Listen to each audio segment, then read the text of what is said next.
Pagbati po mga kababayan, patuloy po kayong nakikinig sa tinig ng karunungan. Ako, mainit-init na balita. Sinampahan po ng reklamong perjury si Senator Rodante Marcoleta dyan po sa Office of the Ombudsman. Ako po, kilala naman natin kung sino ang nakaupong ombudsman ngayon ng ating bansa. At masasabi natin na hindi maganda ang relasyon ni Senator Rodante Marcoleta dyan kay Boying na siyang ombudsman ngayon. Nagkaroon po sila ng mga sagutan itong mga nakaraang buwan sa mga hearing. Tungkol po lalo na doon sa statement na bending the law na sinang-ayunan nga ng ating ombudsman. Sana wag magamit ang pagkakataong ito na may nagsampa ng reklamong perjury kay Senator Rodante Marcoleta para patahimikin ang butihing senador. Alam naman natin mga kababayan na talagang si Senator Rodante Marcoleta ang masasabi nating numero 1 na tumitiligsa sa mga malalaking isda na sangkot at dapat na mapapanagot tungkol dyan po sa anomalya at katiwalian ng flood control projects. Dyan po iikot ang ating talakayan ngayon at aalamin po natin sino ba itong mga tao na nagsampa ng reklamo kay Senator Rodante Marcoleta na ang kanilang pakilala, kaya sila nagsampa ng reklamo, di umano'y pagmamalasakit daw sa bayan para daw mabigyan ng hustisya ang mamamayang Pilipino dahil di umano sa pandaraya daw ni Marcoleta, kaya bubusisiin nating mabuti. Talaga bang pagmamalasakit sa bayan yung layunin ng mga taong nagsampa ng reklamo kay Marcoleta? O baka naman ito ay para rin sa kanilang political interest? Baka naman kaya nila ginawa ang hakbang na ito sapagkat meron po silang gustong mangyari. Na yun nga ay mapatahimik si Senator Rodante Marcoleta at bakit kaya gusto nilang patahimikin ang butihing senador? Bueno, malalaman po nyo mamaya yan. At bago tayo punta doon sa pinakapaksa, napapansin ng iba sa inyo itong bago nating kasuotan, ito po ay barong na galing po sa Gilberto's Barong Shop. Ipapakita ko na po sa inyo ang kanilang page, mga kababayan. Ito po. Yan, dyan ko po nakuha ang barong na ito.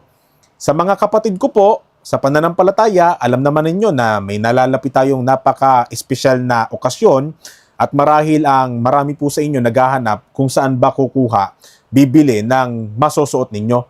Ang akin pong rekomendasyon, dito na po kayo pumunta at mag-inquire sa Gilberto's Barong Shop. Puntahan nyo po itong official page nila. Message nyo po sila dyan. Pwede nyo kunin yung kanilang contact number o di kaya pwede nyo namang alamin kung saan ba yung kanilang physical store para talagang makapamili kayong personal. Kung gusto naman po ninyo na makuha ang katulad nito na barong, pwede nyo pong itanong sa kanila kung meron pa silang available na barong ni Tinig ng Karunungan para itong ganitong eksaktong kopya at barong, magkaroon din po kayo para pare-pareho po tayo ng disenyo. Pero kung gusto naman ninyo ng ibang disenyo, meron din naman po, napakakalidad, napakaganda po ng pagkakayari, ng pagkakatabas, ng pagkakaburda, maging ang kwelyo, matigas po, talagang masasabi natin, hindi po tayo mapapahiya dyan. At hindi lang po ang mga kapatid ko sa pananampalataya ang pwedeng bumili. Kahit mga nasa ibang relihiyon, kung kayo man ay nangangailangan ng barong para sa opisina ninyo, para sa anumang okasyon, pwede po kayong mag-inquire sa kanila. Bueno, dito na po tayo mga kababayan sa atin pong pinakapaksa. Pumunta po tayo sa balita. Ito po, mula po sa GMA News. Ang sabi po dito, a perjury complaint has been filed against Senator Rodante Marcoleta before the Office of the Ombudsman over his public remarks that he did not fully disclose the donors to his successful campaign for a Senate seat in 2025.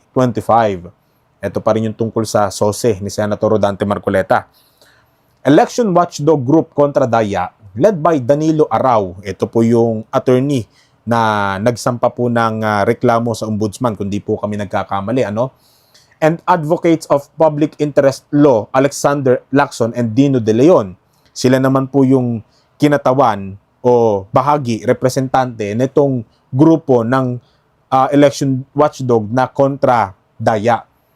Filed the complaint on Friday, December 5, in connection with the statements Marcoleta made in a television interview on November 7. Ayan. Yung mga tauhan po o yung mga kumakatawan dyan sa kontradaya na election watchdog po ang pagpapakilala, sila po yung pinaka nagsampa ng kaso o reklamong perjury sa opisina ng ombudsman laban kay Senator Rodante Marcoleta. Ipapakita ko po sa inyo yung official page ng kontradaya. Ito po. Ayan. Meron po silang 13,000 followers, ano? Nakikita nyo dyan, nakalagay, Kontradaya 2025, sa kanilang cover, Guide to the Party List Groups in the 2025 polls. Kanilang bio, maganda, magbantay, kumilos. Kung titignan ninyo, mga kababayan, parang, parang neutral lang, ano? Kasi walang, kumbaga yung kulay, parang hindi lumalabas, hindi sila pumapartisan, hindi sila kumakampi kung kanino. 'Di ba? Parang independent group na nagbabantay lang sa eleksyon para sa pagmamalasakit sa bayan. Pero ang tanong, sino ba itong Alexander Lacson? Sino ba itong Dino De Leon na rumirepresenta dito sa kontradaya? Na dito malalaman natin ano ba talaga ang tunay na kulay ng kontradaya. Sila ba ay para talaga sa pagmamalasakit sa bayan? Sila ba ay talagang independente, neutral, at talagang masasabi nating walang kinakampihan, walang kinikilingan para sa interes ng taong bayan? O baka naman political interest? O ito po, unahin na natin si Dino De Leon. Ito po. Ayan. Ayan o, Dino Singson De Leon. Nag-share po siya ng post ni Laila De Lima. Pagka tinignan nyo po yung kanyang profile, talagang mababaka sa kanya na siya ay isang kakamping. Na siya ay sumusuporta sa mga politiko, sa mga leader, sa mga namumuno diyan sa kakamping, katulad na lang ni Laila De Lima. Si Alexander Lacson po kaya, ano po ang kanyang kulay kaya? Ito po. Ayan, no? Tumakbo pong senador noong 2022. Sa ilalim po ng hanay nila Lenny at Kiko. Kuya Alex Lacson, ang kuya mo sa Senado. Yan po ang tunay na kulay ng kontradaya. Hindi po sila independent group, ha? Kasi baka ipagkamali ng iba sa inyo pagka tinignan yung page. Aba, independent group to. Talagang sa pagmamalasakit ito sa bayan. Dito ngayon, mga kababayan, kaya ko ipinakikita sa inyo yan, gusto ko pong malinawan kayo.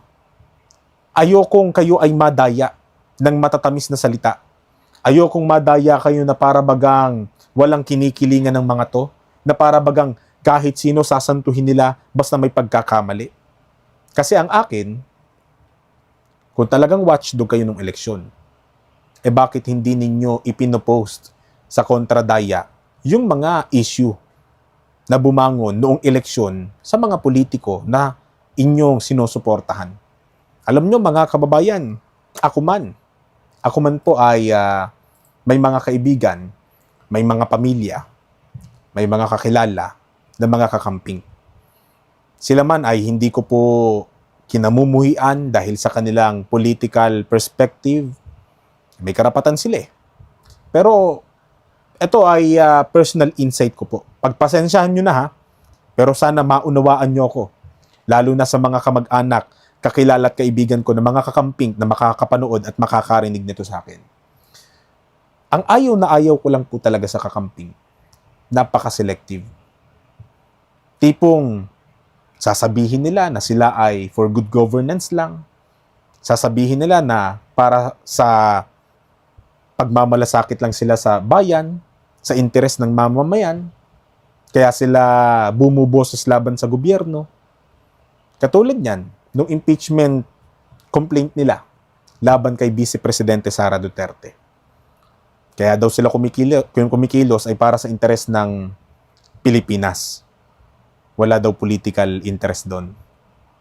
Kaya daw nila ginagawa yon para mabigyan ng demokrasya, sapagkat naniniwala sila na nilustay ni VP Sara yung confidential funds na mahigit 100 million pesos. Ngayon, pagdating ng pag-usbong ng anomalya ng flood control projects na nalaman natin, bilyon-bilyon, daang bilyon at umabot pa nga sa trilyong piso yung nagasta at nasayang dyan, abay hindi sila nananawagan ng impeachment laban kay Pangulong Bongbong Marcos. Hindi ko sinasabing gawin nila yon. Hindi ko sinasabi na gawin nyo yan. Kasi nga tayo ay para sa magpapapanagot lang naman talaga eh. Mabigyan lang ng demokrasya, hustisya, at mapapanagot yung mga sangkot dyan sa anomalya, okay na. Mabalik lang yung pera sa pondo ng bayan, sa kaban ng bayan, okay na. Wala nang bababa. Basta mabigyan ng hustisya ang taong bayan at pagkatapos nun, ituwid yung dapat ituwid. Okay na tayo doon.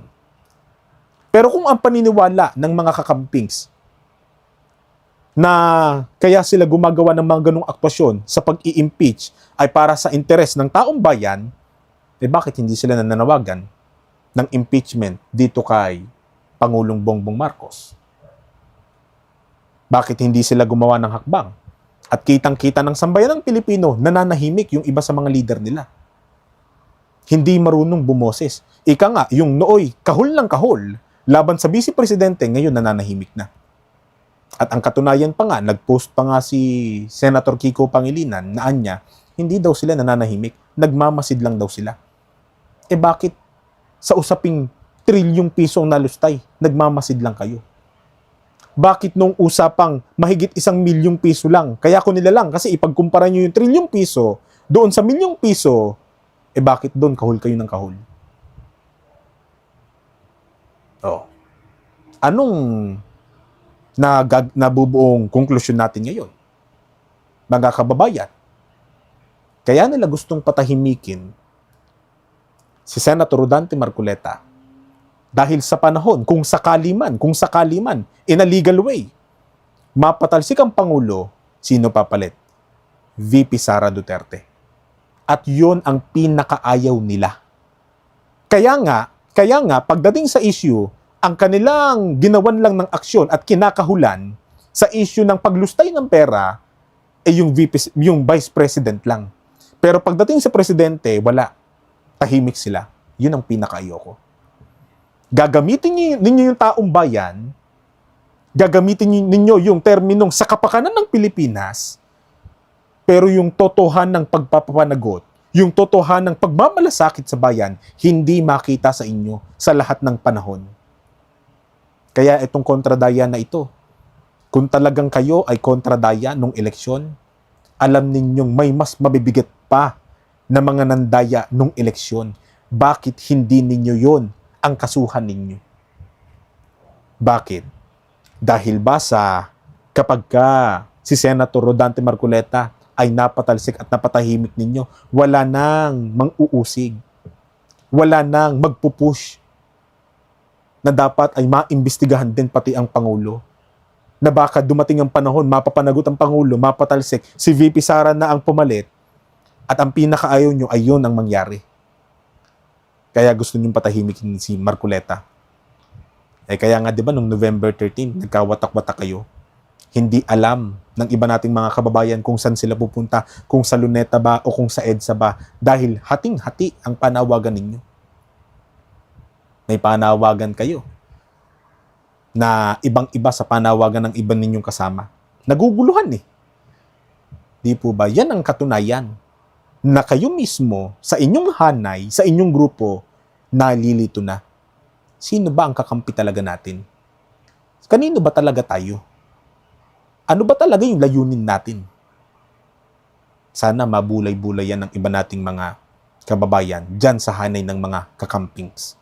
Di po ba? Eh bueno, mga kababayan, kapag ka ito ay in-entertain ng ombudsman at ipinagpauna sa mga dapat pang unahin at i-prioritize, ano yung nakikita nating dahilan kaya gagawin niya ng ombudsman at tuluyang mapatahimik si Senator Rodante Marcoleta? Pakinggan po ninyo itong mga nagiging pahayag ni Senator Rodante Marcoleta na tingin ko ito ang naging mitya kaya nangyayari ang mga bagay po na ito. Makikita nyo po sa screen, mga kababayan.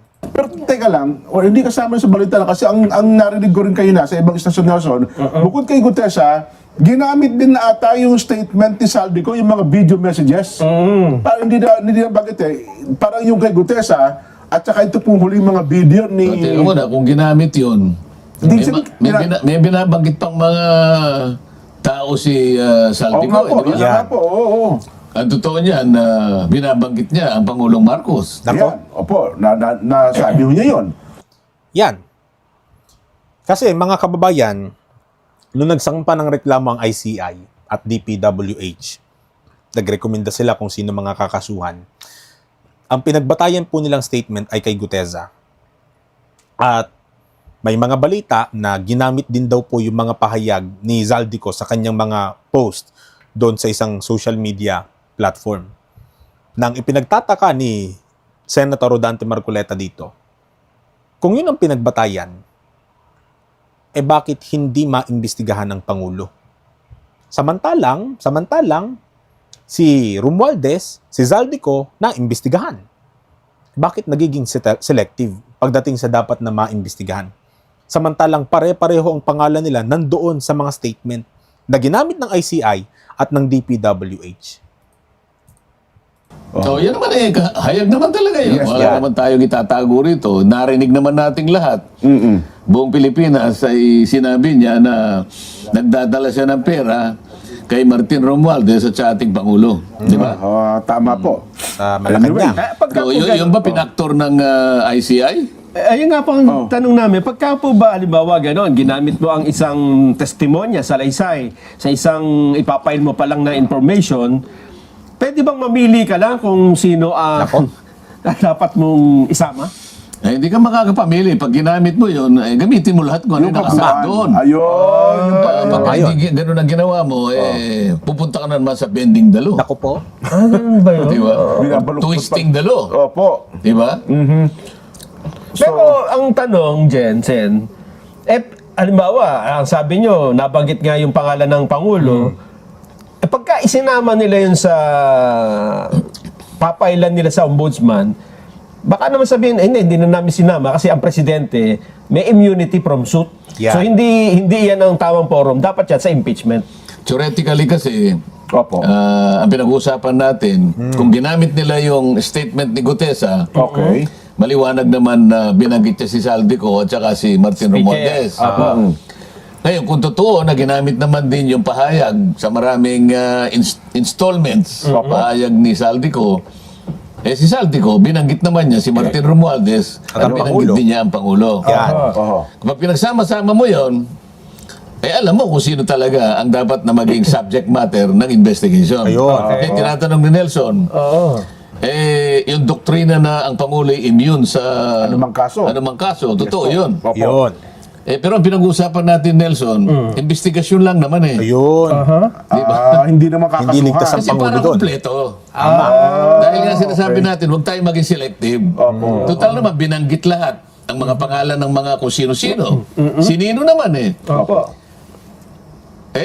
Ang investigasyon na kinakailangan umikot sa lahat ng mga nabanggit. Ngayon, pagdating na doon sa pagpapile ng tama at kaukulang asunto, doon na ninyo i-consider yung doktrina that the President is immune from suit. Ayun. Di ba? At hindi naman siguro, ibig sabihin, Wala namang immune sa investigation. Sabi nga natin, no one is above the law. Ayun. Tama. Di ba? Kahit na- Pangulo ka man ng Pilipinas, Nako, ba, hindi ka mas mabigat yun. mataas sa batas. Opo. ang problema, Sen, noong ito ay marinig ni Senador Panfilo Lacson, Ayan. meron na kaagad siyang conclusion, di ba? Ano sabi? Sabi niya absolutely, walang untrue and false na may kinalaman dito ang Pangulo. Naku po, siping na naman. Pinag-uusapan pa lang natin ang mga mekanismo na kanilang iniisip para ihabla kung sino yung dapat ihabla base sa mga testamento na kanilang pinagbasihan. Opo. Pinag-usapan na natin ngayon. O mag-iimbestiga pa lang eh. Ayun. O bakit inunahan mo na ano Nako. sabi? Absolutely. Wala raw Absolutely kinalaman. Oo nga untrue naman. and false. O baka tayo, baka nga kung mailigaw na naman. Naku Hindi po. natin sinasabing may kasalanan ito o may kasalanan. Pero pakaiwasan natin na magbigay ng sariling opinion na para bagang alam na natin ang pangyayari. Baka nga alam na ni Ping yung totoong pangyayari, kaya kumbaga defensive eh. Narinig niya lang si Zaldico na idinamay ang Pangulo, sasabihin niya, hindi, walang kinalaman. Para saan pa't nag-iimbestiga kayo? Kung alam na mo naman palang walang kinalaman, para saan pa't nag-imbestiga kayo? Para saan pa at nag-iimbita kayo ng mga tetestigo, ng mga magsasalita sa Senate Blue Ribbon Committee? Kung alam mo naman palang walang kinalaman ang kung sino doon. Ang bihira ka naman, Pingo. Naturingan kang senador. Investigador ka pa niyan. Ipinagmamalaki ka pa ni Soto niyan. Uunahan mo na agad. Nung investigador ka, sasabihin mo ba, wala, hindi totoo yan. Kahit na may ebidensya. Naku po, nahahalata ka masyado. Kaya tayo minsan napupunta kung saan-saan eh. Kasi nga Siping naman kasi sa yun daw ang another supplemental affidavit, di ba? Panibagong Pag hindi mo kabisado at hindi pa naman talaga yun ang nangyari, kasi uusisain, iimbestigahan, sabi ko nga sa'yo, DOJ o kaya Ombudsman, pagkasapat na ang kanilang mga pag-aanalisa, pag-aaral, pag-iimbestiga, sila lamang ang pwedeng magpasya Ayun. na maghahabla pa eh. Opo. Hindi pa rin sila ang pwedeng magbigay ng opinion kung sino may kasalanan eh. Sila pa rin magkakaso. Kasi sabi nga natin, yung quantum of evidence, di ba? Yes po. Sapat lamang hanapin nilang ebidensya para lang sila makapag-file ng kaukulang asunto. Ayun. Ang korte, sa mga darating na panahon, sila lang ang magsasabi, itong may kasalanan, Ayun. ito, at saka ito, at saka ito. Tama. Wala pa tayo nun eh. Wala pa po. Paano ngayon ang sasabihin mo na absolutely False and Ano true. eh? False. O, di ba? Make sense, di ba? Bakit mo nga naman uunahan ang isang bagay na hindi nyo pa nga totally nalalaman kung anong totoo batay sa mga investigasyon? Napaka-defensive po ni Ping dito. Talagang sasabihin niya, hindi raw sila close ng Pangulo. Pero biglang gaganito, sip-sip? Pambihira. Kaya sap-sap ang mga nahuhuli na ninyo kasi sip-sip ka, yun ang sabihin mo. Naku po, ay ang bottom line dito, mga kababayan, ito ang dahilan. Ito ang pinakadahilan sa nakikita ko, kaya gustong-gusto nilang patahimikin itong si Senator Rodante Marcoleta at mapatalsik, diba, maipakulong. Para ano? Kasi gusto po ni Senator Rodante Marcoleta, imbestigahan, walang makaliligtas sa investigasyon. Kahit Pangulo, imbestigahan ninyo. Dahil dyan natin malalaman ng totoo. Syempre, todo protekta ng mga dapat protekta. Kahit hindi naman sinasabi ni Senator Marcoleta na may kasalanan ng Pangulo kasi mag-iimbestiga pa nga lang, wala na.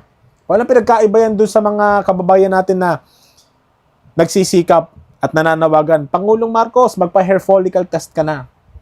Biglang yung mga defensor ng Pangulo, hindi totoong addict ang Pangulo. Bakit magpapa-hair follicle test? Hindi naman talaga nagamit ng kung ano-anong droga yan. Wala naman sinabi pang wala pa naman sinasabing addict talaga eh. Yung iba siguro talaga sinasabi nila, addict yan, bangag yan. Sinasabi nila yon.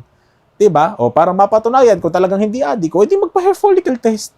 Kasi may mga kababayan tayo na hanggang ngayon, talagang legit at genuine, gustong malaman ng totoo dahil hindi sila humusga na adik ang Pangulo. Maski ako ayokong maniwalang bangag ang Pangulo Diba? Kaya tayo, ang gusto natin hangga't maaari, magpa-hair follicle test ng Pangulo. Pero hindi ibig sabihin nun, hinuhusgahan na natin ng Pangulo na siya'y adik.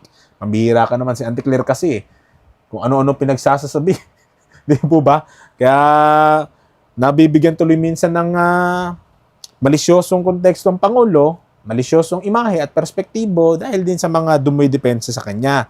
Kaya mga kababayan, maging mapanuri at mapagmatsyag tayo sa mga nangyayari at mag-aantabay pa tayo sa kung anong mga pakulo pa ang gagawin nila para mapatahimik lang itong si Senator Rodante Marcoleta. Sa ngayon, malinaw, gusto nilang patahimikin si Senator Rodante Marcoleta. Dahil nga sa alam naman ninyo, may mga grupo dyan na ayaw sa isang politiko na maluklok yun sa pwesto. Kaya pati sila kakampi na rin sa nooy isinusuka rin nila. Bueno, mga kababayan, hanggang sa susunod po na talakayan.